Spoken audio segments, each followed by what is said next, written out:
वो देखिए डॉक्टर साहब कैसे खांस रहा है। इसकी माँ का। देखा डॉक्टर साहब, ऐसे ही खांसता रहता है दिन भर। इसका खांसी किसी तरह से ठीक कर दीजिए।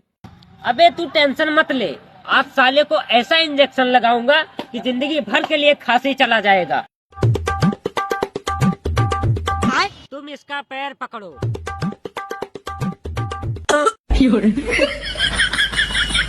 साला तुमको पता था इतना खतरनाक खांसी है तो इसको बांध कर रखना चाहिए था।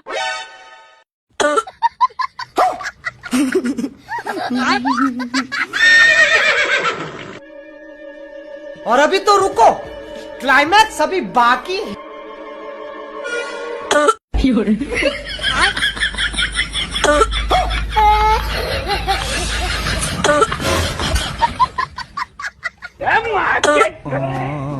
मेरी बहन का,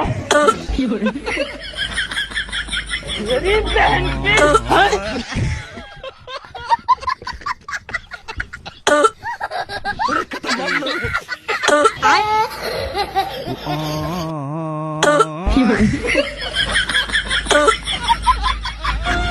हाँ तारी बहाने।